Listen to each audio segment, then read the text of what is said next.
Kako sekta stvara ubojice? Prvi dio. Znate li kako sekte vrbuju ljude i stvaraju ubojice? Jeste li svjesni da svatko može upasti u njihovu mrežu? To bi moglo biti vaše dijete, netko vama blizak ili čak vi. Danas više nema potrebe za izravnim kontaktom s njima, pohađanjem njihovih predavanja ili čitanjem njihove literature. Sve što je potrebno jest igrati određene videoigre. Sada se suočavamo sa situacijom u kojoj stapanje naše svakodnevne stvarnosti s izmišljenim svijetovima nekih videoigara predstavlja stvarnu prijetnju našoj sigurnosti i sigurnosti naše djece. Također prijeti i nacionalnoj sigurnosti naših zemalja. Važno je razjasniti od samog početka. Ovaj članak ni na koji način ne nastoji generalizirati sve video igre ili prikazati cijelu industriju zlom. Ne optužujemo ni svakog programera ili tim uključen u stvaranje igara o kojima se ovdje govori. Naša zabrinutost leži u činjenici da su neke videoigre postale platforma za aktivnosti sljedbenika međunarodne totalitarne sekte. Ti su pojedinci dovedeni kao savjetnici tijekom razvoja, što im je omogućilo ugrađivanje informacijskih kodova, subliminalnih programa i psiholoških okidača ukorijenjenih u njihovoj ekstremističkoj ideologiji. Rick Alan Ross kao savjetnik za igru Far Cry 5.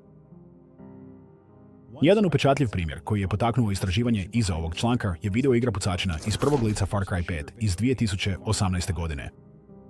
Iako to nije prvo izdanje u Far Cry seriji pustolovina, ono što ovaj naslov čini značajnim je umiješanost američkog borca protiv sekti i deprogramera Ricka Allena Rossa, poznatog suradnika Aleksandera Dworkina i sljedbenika njegove totalitarne sekte. Rick Ross potvrdio je svoju umiješanost putem društvenih medija. U nastavku su isječci iz uređenog transkripta intervjua s kreativnim direktorom igre Far Cry 5, Danom Hayom i Rickom Allenom Rossom. Počeli smo razgovarati s Rickom Rossom o jeziku. Vrag je u detaljima ovih stvari. Dan Hay, kreativni direktor igre Far Cry 5, o procesu razvoja petog izdanja serije Far Cry. Dvije riječi, besplatan rad, rekao Rick Allen Ross, Ubisoftov savjetnik za sekte za igru Far Cry 5, u intervjuu prošli tjedan na ranču izvan Livermora u Kaliforniji. Pitao sam o ulozi koju kult Eden Gates igra u blockbusteru francuskih proizvođača igara 27. ožujka za PC, PlayStation 4 i Xbox One, te kako su kreativni direktor igre Far Cry 5, Dan Hay i njegov tim radili s Rossom kako bi se ovi fanatici osjećali isto u odnosu na stvarne kultiste. Dan Hay, kreativni direktor igre Far Cry 5. Počeli smo razgovarati s Rick Rossom o jeziku. Vrag je u detaljima ovih stvari. Odmah kad smo počeli razgovarati, shvatili smo da žargon kulta mora biti drugačiji. Moraju koristiti riječi koje nikada prije nismo čuli. Razgovarali smo o stvarima poput ljubavnog bombardiranja, stvarno čudnim izrazima. U redu, čekaj. Kad počnemo pisati ovo i graditi ove likove, oni moraju imati jezik koji je drugačiji. Bilo je moći to razvijati. GamesBeat, koliko je važno dopreti do ljudi koji možda nikada nisu ni razmišljali o kultu ili se možda samo sjećaju ogranka Davidijanaca iz djetinjstva. Što se tamo dogodilo? Ross. Mislim da su kultovi uvijek prisutni. Putujem po cijelom svijetu. To je fenomen koji je posuda. Globalan je. Mogu vas uvjeriti da je to industrija u rastu. Danas ima više destruktivnih kultova nego što ih je bilo u 70-ima, 80-ima i 90-ima. To je vrlo stvaran i aktualan problem. Mislim da se igra dotiče toga i mislim da osim što je uzbudljiva i zabavna, može i prebuditi svijest ljudi i dati im neki od znakova upozorenja na ono što bi mogao biti kult. Ross.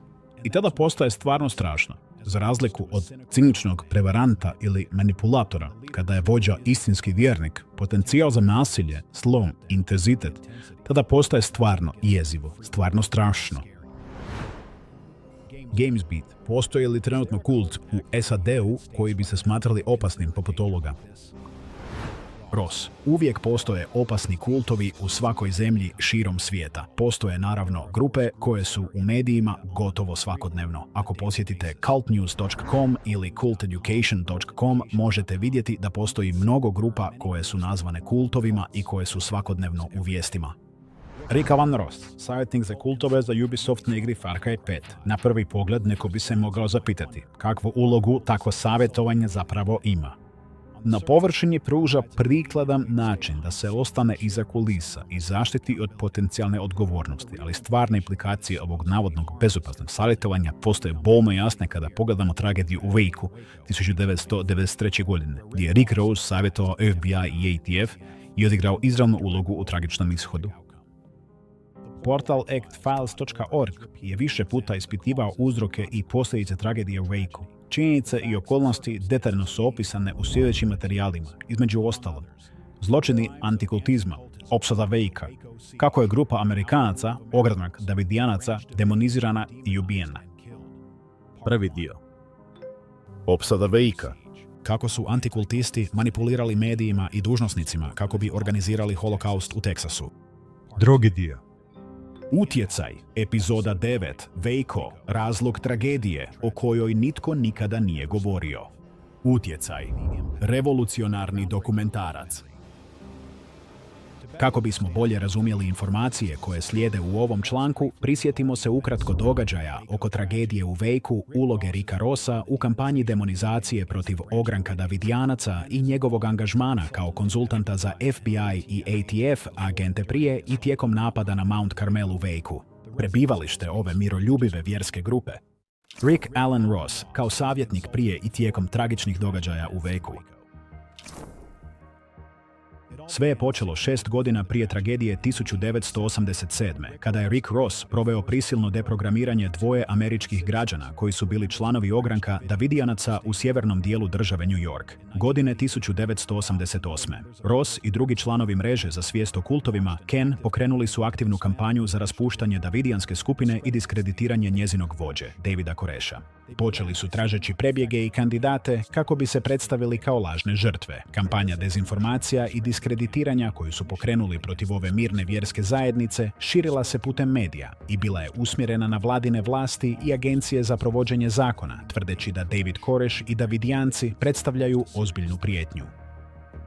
1992. godine Rick Ross je oteo i prisilno deprogramirao člana Davidijanske zajednice Davida Blocka, američkog državljanina. Tijekom procesa deprogramiranja, koji je uključivao i fizičko i psihološko zlostavljanje, Ross je od Blocka izvukao informacije o oružju koje je navodno bilo pohranjeno na Mount Carmelu. Zatim je te informacije proslijedio ATF-u s kojim je imao osobne veze.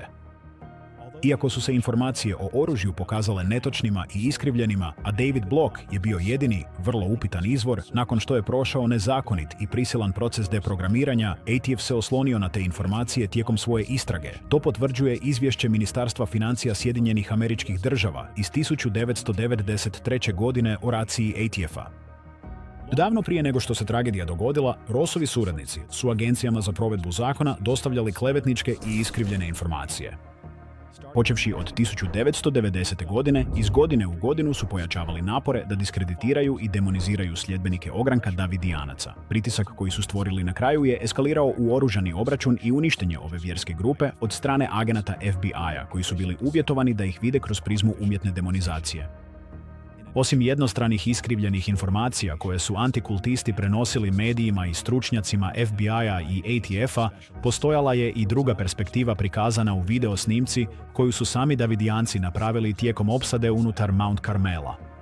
Ova snimka jasno je pokazala da nisu bili taoci Davida Koresha, već slobodni pojedinci, obični američki građani koji mirno prakticiraju svoju vjeru bez kršenja zakona. Ipak, agenti nikada nisu objavili ovaj video medijima. Namjerno je donesena odluka da se ljudi unutra ne humaniziraju. Umjesto toga, sačuvan je imidž koji su promovirali Rick Ross i njegovi suradnici, ludi sektaši koji se pripremaju za sljedeći Jonestown. Video je prikazivao malu djecu, tinejdžere i odrasle, ali svi su bili lišeni svojih identiteta i svedeni na bezlične sektaše. Više nisu smatrani ljudskim bićima zahvaljujući priči Ricka Rossa. Ovo je tipična taktika koju koriste antikultisti, pristaše jedine istinski postojeće totalitarne sekte koju vodi Aleksandar Dworkin. Desetljećima su primjenjivali ovu metodu na bilo koju grupu ili pojedinca koje žele diskreditirati i potisnuti. Rossova bliska suradnja s FBI-em i ATF-om potvrđena je dokumentiranim transkriptima ispitivanja FBI-a.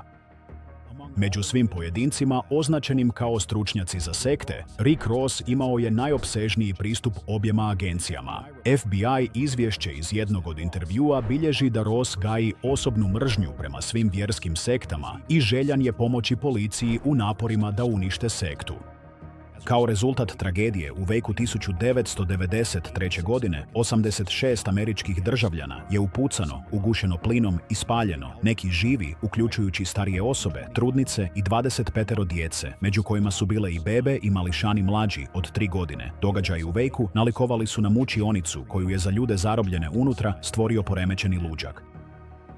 Ovo je dobro poznata nacionalna tragedija, slučaj gdje su Amerikanci u obliku FBI-a ubili druge Amerikance nakon konzultacija i opsežne suradnje s samozvanim stručnjakom, navodnim borcem protiv sekti, koji je, u stvarnosti, sljedbenik jedine istinski postojeće destruktivne sekte u svijetu danas. Da nije bilo dugotrajnog i početnog uključivanja takozvanih antikultnih konzultanata u ovaj slučaj, tragedija se vjerojatno nikada ne bi dogodila. Na vlastitoj web stranici Ricka Rossa, culteducation.com, on navodi: 1993. savjetovao sam i ured za alkohol, duhan i vatreno oružje, BATF i Savezni istražni ured, FBI, u vezi s Davidijancima iz Wakea. Rick Ross umanjuje svoju umiješanost, opisujući je jednostavno kao da je savjetovao. Ali je li to zaista slučaj? Ili je bio promatrač koji je koristio ruke američkih saveznih agenata da ubije 86 američkih državljana? Da bismo odgovorili na to pitanje, razmotrimo situaciju iz drugog kuta. Tko je osoba koja pritisne gumb za lansiranje, aktivira raketni sustav i ispali raketu u gomilu koja uključuje 25 djece i 61 odraslu osobu? Je li ta osoba ubojica? Netko tko je pritisnuo gumb, namjerno sve izračunao i osigurao da raketa pogodi cilj? Ili je on samo operator, promatrač koji je pokrenuo sustav, dok je raketa, a ne on, izvršila ubojstva? Drugi primjer. Osoba prilazi nekome s leđa, vadi pištolj, cilja u potiljak i povlači okidač. Metak probija žrtvinu lubanju i ubija je. Tko je ovdje ubojica? Osoba koja je isplanirala operaciju i provela je do smrtonosnog zaključka, ili metak koji je pogodio namjeravanu žrtvu? I kako bi obitelji poginulih odgovorile na ta pitanja? Njihove majke i očevi, njihova djeca, braća i sestre. Ovi scenariji odražavaju tragediju u Wakeu, gdje su 25 djece i 61 odrasla osoba izgubile živote. Upravo tako i na taj način djeluju antikultisti. Oni su sljedbenici totalitarne sekte Aleksandra Dworkina, mreže sadista, ubojica i fanatika. Davno prije tragedije, Rick Ross je proračunao i orkestrirao višefaznu operaciju. Počelo je sustavnom dehumanizacijom njegove odabrane mete, ogranka Davidijanaca, a završilo je njihovim nemilosrdnim uništenjem koristeći savezne agente kao svoje instrumente za izvršenje. Kroz kampanju kleveta, diskreditiranja, namjernih laži i niza napada informacijskog terorizma u medijima protiv Davidijanaca, Rossova kampanja potaknula je rastuće neprijateljstvo agenata FBI-a i ATF-a prema miroljubivoj vjerskoj skupini sastavljenoj od američkih građana. Ovaj kršćanski ogranak je mirno postojao desetljećima, živio u skladu s društvom, poštovao zakon i nikada nije bio smatran sektom, sve dok Rick Ross nije pokrenuo svoju kampanju demonizacije. Nasilna likvidacija koja je uslijedila nalikovala je na sesiju mučenja u usporenoj snimci koja se odvijala usred smišljene i vješto manipulirane masovne histerije. Stoga se sa sigurnošću može reći da je ubojstvo američkih građana, uključujući djecu i starije osobe, namjerno orkestrirao Rick Ross i njegovi suradnici, pravi počinitelji ovih smrti. Ipak, do danas, Rick Ross nije pretrpio nikakve posljedice, nikakvu kaznu za smrt 86 ljudi. Nije odgovarao za korištenje američkih saveznih agenata kao instrumenata masovnog ubojstva pred očima cijele nacije i svijeta. On ostaje slobodan čovjek, kriminalac koji je, u stvarnosti, pravi krivac za ovu tragediju. Važno je napomenuti da je vođa totalitarne organizacije kojoj Rick Ross pripada, Aleksandar Dworkin, jednako odgovoran za smrt nedužnih ljudi u više zemalja, uključujući mnoge ruske građane. Baš kao i Rick Ross, Dworkin koristi vladine agencije u Rusiji za ubijanje nedužnih ljudi. Ovo je međunarodna totalitarna sekta ubojica, sadista i manijaka koji orkestriraju ubojstva preko posrednika više od 3 desetljeća. Na portalu actfiles.org pronaći ćete više dokumentiranih činjeničnih informacija o brojnim tragedijama koje su rezultirale smrću nevinih ljudi od strane ove totalitarne mizantropske sekte koju vodi Aleksandar Dvorkin. Vraćajući se na Ricka Rossa, postavlja se ključno pitanje. Ako je jedan čovjek bio u stanju manipulirati iskusnim profesionalcima, obavještajnim agentima, službenicima za provedbu zakona i vladinim dužnosnicima, što bi mogao učiniti s umovima djece, tinejdžera i nepripremljenih odraslih osoba koji tijekom igre ulaze u visokosugestibilno mentalno stanje zbog povećane neuronske podražljivosti i senzornog preopterećenja? Tijekom igre, osoba postaje potpuno prijemčiva za psihološke poruke i subliminalno programiranje ugrađeno u ove igre. Vratit ćemo se na ovo pitanje detaljnije kasnije u članku. David Koresh, jedan od izvora inspiracije iza lika vođe kulta u videoigrama. Tragediju Vejku sljedbenici totalitarne sekte Aleksandra Dvorkina i dalje smatraju svojim trijumfom, mjerilom i jednom od svojih najuspješnijih operacija. Stoga ne čudi da je demonizirani lik vođe davidijanskog ogranka, Davida Koresha, stvoren od strane Ricka Rossa i njegovih suradnika, korišten kao inspiracija za izmišljenog vođu kulta Josepha Seeda u videoigri Far Cry 5, projektu u kojem je Rick Ross bio aktivno uključen. Zanimljivo, David Koresh je također poslužio kao izvor inspiracije za još jednu videoigru izdanu 2021. godine, Outriders, u kojoj je stvoren izmišljeni vođa kulta po imenu Selem Koresh. Suradnja između Ricka Alana Rossa i Aleksandra Dvorkina na konferencijama i njihova povezanost putem organizacija povezanih s Fekrisom. Kada se raspravlja o totalitarnoj sekti Aleksandra Dvorkina, pošteno je predstaviti činjenice o njegovoj suradnji s Rickom Rossom. Na web stranici Ricka Rossa postoje informacije koje potvrđuju njegovo i zajedničko sudjelovanje Aleksandra Dvorkina na antikultnom simpoziju održanom na Tajlandu. Obojica su navedeni kao govornici na trodnevnom međunarodnom simpoziju o studijama kultova koji se održao u Bangkoku 2011. godine. Te godine je Dvorkin 3. godinu služio kao potpredsjednik Fekrisa. Zamislite samo, članovi najopasnije totalitarne sekte iz stvarnog života na svijetu skrivaju se iza krinke antikultnog aktivizma, držeći predavanja diljem svijeta, proglašavajući se stručnjacima, organizirajući simpozije i konferencije, dok istovremeno pripremaju buduće žrtve i nove regrute za vlastitu sektu. Podsjetimo se i da je Rick Ross u svojoj kriminalnoj prošlosti kao deprogramer bio usko povezan s Kenom, mrežom za podizanje svijesti o sektama, čiji su mu članovi pomogli u demonizaciji ogranka Davidijanaca. Početkom 1970-ih jedna od podružnica Kena bila je AFF, American Family Foundation, koja je od 2004. godine poznata kao ICSA i postala je podružnica Fekrisa. Aleksandar Dvorkin je bio potpredsjednik Fekrisa od 2009. godine. Na službenoj web stranici Fekrisa u odjeljku s poveznicama navedeni su i ICSA te web stranice američkih antikultista Stevena Hessena, Rossovog kolege i samog Ricka Rossa. Iako formalno članstvo Ricka Rossa u Fekrisu nikada nije javno potvrđeno, veza na njegovu web stranicu na njihovoj stranici i njegovo sudjelovanje na međunarodnim konferencijama zajedno s članovima Fekrisa govore sami za sebe. Kada se pregleda potpuni popis poveznica povezanih s Fekrisom i analizira njihova zajednička ideologija, terminologija i identična metodologija, svako pitanje o njihovoj suradnji postaje neosporno. Ranije je portal actfiles.org objavio članak pod naslovom Centralizirana međunarodna mreža agenata protiv sekti koju vodi Aleksandar Dvorkin. Ovaj članak daje detaljan prikaz veza između sljedbenika totalitarne sekte Aleksandra Dvorkina, kako međusobno tako i izravno sa samim Dvorkinom. Uz tu pozadinu na umu, vratimo se primjeru igre Far Cry 5.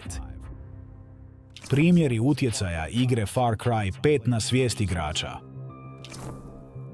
Najuvjerljiviji dokazi dolaze od samih igrača kako bi se pokazao štetan utjecaj ugrađenih elemenata prisutnih u detaljima igre Far Cry 5, elemenata koji usađuju specifične behavioralne znakove i psihološke direktive u umove igrača.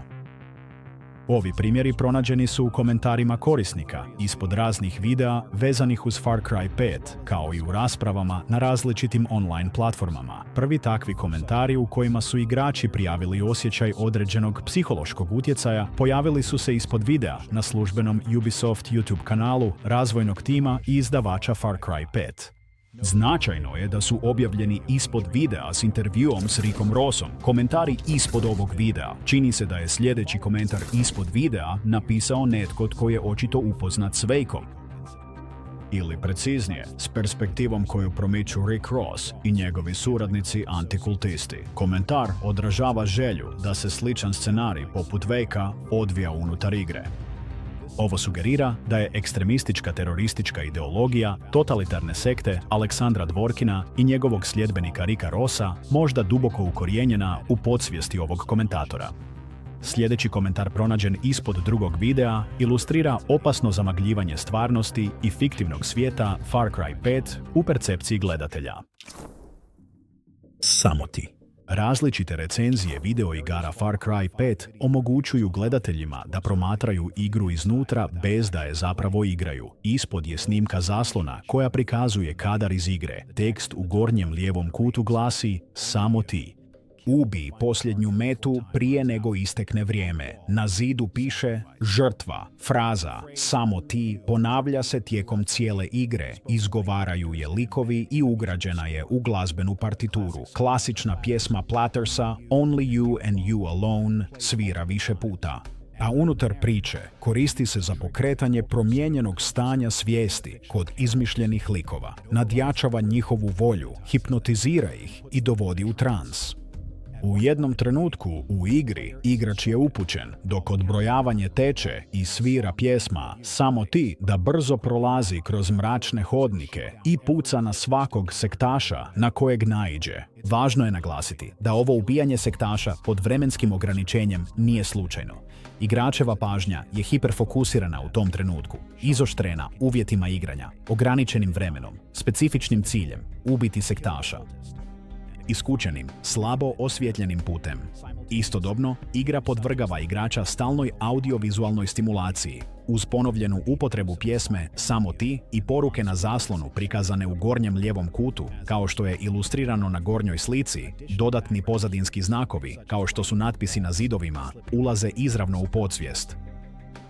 Zbog suženog fokusa igrača na dovršavanje zadatka, ovi periferni elementi zaobilaze svjesnu obradu i utiskuju se izravno u podsvijest. Nijedan od ovih stranih elemenata nije slučajan. Svaki detalj igre je pedantno izrađen i zajedno tvore precizne direktive koje prodiru duboko u podsvijest igrača.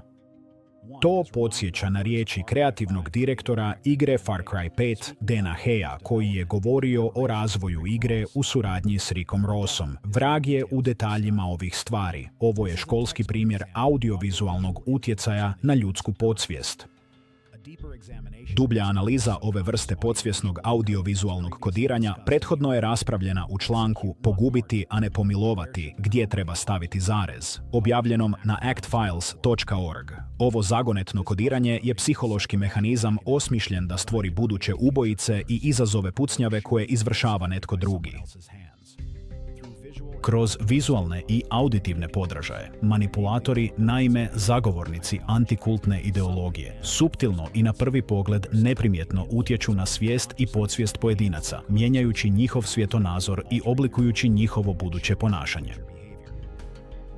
Ova vrsta audiovizualnog kodiranja može se ugraditi u filmove, razne videozapise i, kao u ovom slučaju, videoigre. U slučaju zagonetnog kodiranja, pozadinska slika sadrži skrivene neurokognitivne okidače i subliminalne naredbe, čak i ako se sadržaj na površini čini nepovezanim ili kaotičnim.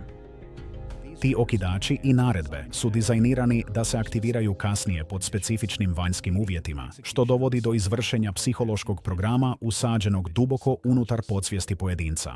U članku ćemo dalje ispitati koje vrste vanjskih uvjeta mogu poslužiti kao posljednja faza aktivacije za takvo programiranje.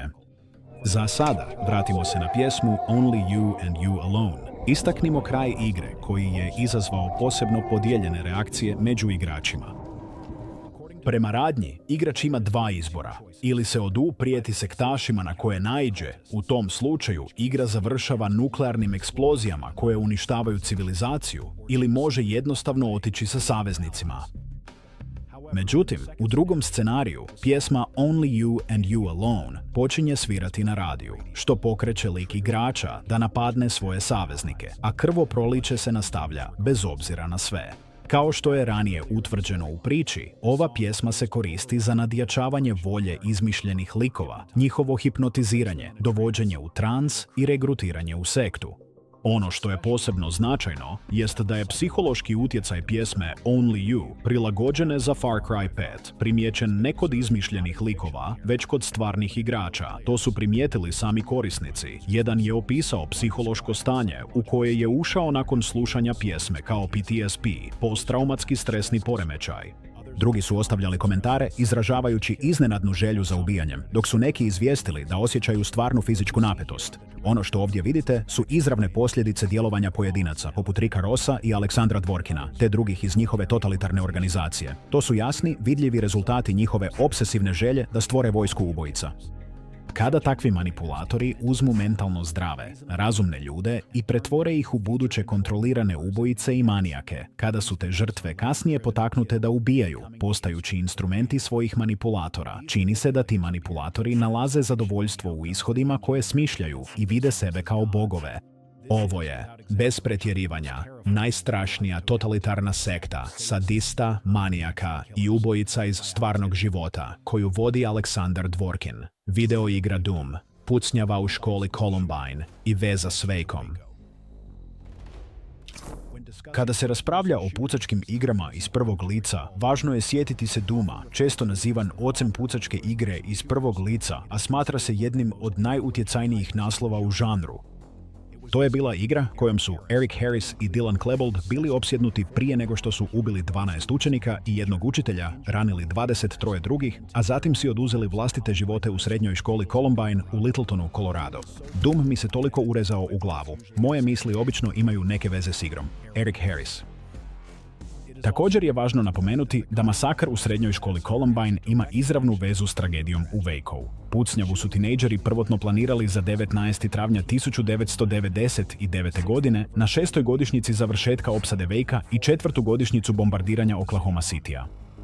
Međutim, odgodili su to za 20. travnja samo zato što su trebali više streljiva. Vrijedi podsjetiti da je smrtonosno bombardiranje u Oklahoma Cityu bilo povezano s događajima u Wakeu. Izvedeno je na 2. godišnjicu tragedije, 19. travnja 1995. godine. Počinitelj bombardiranja Oklahoma Citya izjavio je da su njegovi postupci bili osveta saveznoj vladi za njezine zločine, uključujući i one počinjene tijekom opsade Wakea. U suštini, tragične smrti članova stigmatizirane vjerske grupe, ogranka Davidijanaca, 19. travnja 1993. poslužile su kao okidač za bombardiranje Oklahoma Citya 19. travnja 1995. Nekoliko godina kasnije, oba su događaja postala presedan za pucnjavu u školi Columbine 20. travnja 1999. što je poslužilo kao primarni okidač u ovom školskom masakru, a što je igralo sekundarnu ulogu, tragedije potaknute antikultistima ili utjecaj računalnih igara, pitanje je koje je najbolje prepustiti kvalificiranim stručnjacima. Međutim, u slučaju igre Far Cry 5 vidimo da za operatere antikultista, sljedbenike totalitarne sekte Aleksandra Dvorkina, ništa nije zabranjeno. Ni sudjelovanje u događajima koji se sada pamte kao duboke ljudske tragedije s nevinim žrtvama, niti sudjelovanje u stvaranju videoigara pucačina iz prvog lica prožetih njihovom ekstremističkom terorističkom ideologijom osmišljenom za oblikovanje budućih kontroliranih ubojica. Dakle, odgovornost za sve žrtve spomenute u vezi s tragedijama navedenim u ovom članku za sva ta ubojstva u potpunosti leži na Ricku Rossu, drugim kultistima i samom Aleksandaru Dvorkinu koji je osnovao i vodi ovu totalitarnu sektu izgrađenu na ekstremističkoj ideologiji. Ovo su pravi ubojice i manijaci, pojedinci koji uživaju u izvršavanju pažljivo planiranih taktičkih operacija osmišljenih za proizvodnju smrtonosnih ishoda ili koji jednostavno daju drugima da ubijaju umjesto njih. Čini se da osjećaj moći crpe iz manipuliranja sudbinom drugih nad ljudskim životima, koliko su već stvorili usamljenih vukova. pojedinaca puštenih da rastrgaju nevine, vođenih naredbama koje se na prvi pogled čine nevidljivima i koliko će ih još stvoriti. Koliko još nevine krvi mora biti proliveno prije nego što se ova opasna međunarodna totalitarna Dvorkinova sekta zaustavi. Koliko još djece mora umrijeti. Ne možete, a da se ne zapitate kako se moraju osjećati roditelji čija su djeca postala žrtve ovih promatrača, ovih savjetnika koji su samo nudili preporuke.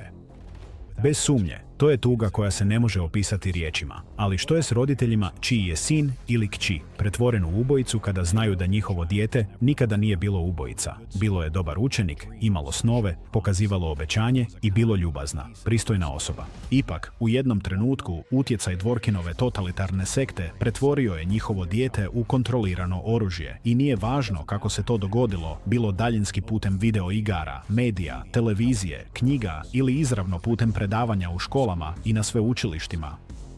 Tijekom desetljeća, sljedbenici Aleksandra Dvorkina razvili su mnoge alate za manipulaciju i kontrolu ljudske svijesti, a sve to ima jednu svrhu, da bi se mogli osjećati superiorno u odnosu na druge, osjećati se kao bogovi koji upravljaju nevinim ljudskim životima, uključujući živote djece. To je pravi razlog. A pravi ubojice nisu djeca, ona koja su postala žrtve kodiranja dijelovima slagalice i dubokog psihološkog uvjetovanja. Pravi ubojice su manijaci iza toga. Djeca su također postala žrtve, nemoćni instrumenti ubojstva u rukama tih manipulatora. Svi ovi podaci nisu slučajni. Oni su dokaz utjecaja s odgođenim djelovanjem, dokumentiranog procesa oblikovanja potencijalnih ubojica i stvarni primjer kodiranja dijelovima slagalice. Gore navedene informacije u potpunosti dokazuju da kodiranje dijelovima slagalice nije samo stvarno, već ga aktivno koriste agenti takozvanog antikultizma, oni koji tvrde da se bore protiv sekti, ali su zapravo pravi sektaši Aleksandra Dvorkina, koji sustavno grade vojsku kontroliranih ubojica. Nakon takvog kodiranja, osobi je potreban samo jedan okidač, kao što je susret s člankom na internetu o sektama koji su napisali Rick Ross, Aleksandar Dvorkin ili njihovi kolege, ili slušanje glazbe poput one koja se koristi u igri Far Cry 5 kako bi izvršili ubojstvo nedužne osobe koja im se jednostavno našla na putu. Zbog toga je sekta koju je stvorio Aleksandar Dvorkin najopasniji ekstremistički kult na svijetu danas. Utjecaj pucačkih igara iz prvog lica na ljudski mozak. Budući da je Far Cry 5 pucačka igra iz prvog lica, bitno je razmotriti kako takve igre općenito utječu na ljudski mozak, bez obzira sadrže li kodiranje dijelovima slagalice. U tim igrama igrači uranjaju u virtualni svijet kroz perspektivu prvog lica, što izravno utječe na percepciju i kognitivne procese. Mozak obrađuje ovu vrstu igranja slično iskustvima iz stvarnog života, posebno u smislu pažnje i prostorne svijesti. Ova perspektiva značajno povećava osjećaj prostorne prisutnosti igrača, osjećaj da je zapravo u pseudostvarnosti igre. Studije pokazuju da je ovaj fenomen povezan s povećanom aktivnošću u frontalnom i parijetalnom korteksu, područjima mozga uključenim u percepciju i donošenje odluka. Konkretno, studija perspektiva i akcija tijekom igranja video igara utječe na iskustvo prostorne prisutnosti i obrasce aktivacije mozga, potvrđuje da perspektiva iz prvog lica u video igrama pojačava osjećaj stvarnosti, dok istovremeno smanjuje aktivnost alfa valova u odgovarajućim regijama mozga. Intenzivno igranje u prvom licu može dovesti do dugoročnih promjena u mozgu, posebno u regijama povezanim s pamćenjem i prostornom orijentacijom. Druga studija, dugotrajne promjene u povezanosti izazvane intenzivnim igranjem pucačkih igara u prvom licu, pokazala je da dugotrajno igranje rezultira izmijenjenom povezanošću između talamusa i parahipokampalnog girusa, promjene koje su i dalje bile primjetne 3 mjeseca kasnije. U radu pod nazivom Igre na mozgu mogu prenijeti virtualna iskustva u stvarni svijet. Navodi se da neki igrači, posebno oni koji često igraju, mogu iskusiti ono što je poznato kao fenomen prijenosa igre. To su privremeni efekti u kojima igrači percipiraju elemente iz igre u stvarnom životu ili osjećaju impulse da se ponašaju kao što bi se ponašali u igri. Iako istraživači navode da je fenomen privremen i da s vremenom sam od sebe prolazi, također primjećuju da ga mnogi igrači mogu doživjeti više puta. Drugim riječima, za određeno razdoblje granica između igre i stvarnosti postaje zamagljena. Psihološko stanje koje osoba može doživjeti tijekom takvih epizoda opisano je u gore spomenutoj studiji Igre na mozgu mogu prenijeti virtualna iskustva u stvarni svijet. Ispod je izvadak iz rada. Od tada objavili smo 3 dodatne studije koje katalogiziraju više od 1600 iskustava igrača, a svi su doživjeli neki oblik fenomena prijenosa igre u raznim akademskim časopisima. Naši nalazi su pokazali da neki igrači ne mogu prestati razmišljati o igri nakon igranja. Očekuju da će se nešto iz igre dogoditi u stvarnom životu. Pokazuju zbrku između događaja iz videoigre i događaja iz stvarnog života. Imaju impulse da nešto izvedu kao u videoigri. Imaju verbalne ispade, doživljavaju voljna i nevoljna ponašanja. Istraživači primjećuju da elementi iz videoigara mogu djelovati kao okidači tijekom stvarnog događaja nove epizode fenomena prijenosa iz igre. Do danas ovaj fenomen ostaje slabo shvaćen, a potpune kognitivne i psihološke posljedice koje može izazvati kod pojedinaca još nisu temeljito proučene. Međutim, važno je naglasiti da stvarna prijetnja ne leži u samom fenomenu igranja, već u njegovoj kombinaciji s ugrađenim elementima kodiranja slagalicom, ako su takvi elementi prisutni. To postavlja ključno pitanje. Ako se takav događaj prijenosa igre dogodi u stvarnom životu, posebno u igri koja sadrži kodiranje dijelovima slagalice i igrač iznenada osjeti nagon da se ponaša kao u igri, što će učiniti? Ako je dotična igra Far Cry 5, odgovor je jednostavan. Učinit će točno ono što im je igra naložila. Ubiti sektaša. Ali tko će u izmijenjenoj percepciji igrača biti sektaš? Bit će to onaj koga im pokažu sljedbenici totalitarne sekte Aleksandra Dvorkina, samozvani stručnjaci, odgovorni za bezbroj nevinih smrti, daljinski egzekutori ljudskih života. Danas vidimo mnoge javne osobe, političke aktere i cijele nepoželjne skupine i organizacije koje Dvorkin i njegovi sljedbenici ciljaju, neumorno ih etiketirajući kao sektaše. Ovo je vrlo zabrinjavajući trend. Ovo ćemo pitanje detaljnije istražiti u sljedećem dijelu. Jasno je da se posljednjih godina, pa sve do danas, stvara stvarna vojska ubojica, uspavana vojska Aleksandra Dvorkina. Važno je naglasiti uspavana za sada, ali u svakom trenutku spremna da se aktivira jednom jedinom kodiranom riječju – sektaš. Zaključak. Nakon svega što ste saznali, zapitajte se. Ima li totalitarna organizacija Aleksandra Dvorkina sa svojim ćelijama raširenim po cijelom svijetu ikakvo pravo postojati u našem svijetu, znajući da stvara i masovne ubojice i ubojice samotnjake? Ima li ova teroristička organizacija pravo djelovati kada svaki dan njezina postojanja donosi ne samo uništeni ugled i živote, već i nečiju smrt? Imaju li pravo postojati? Odgovorite sami na to pitanje. Nastavlja se.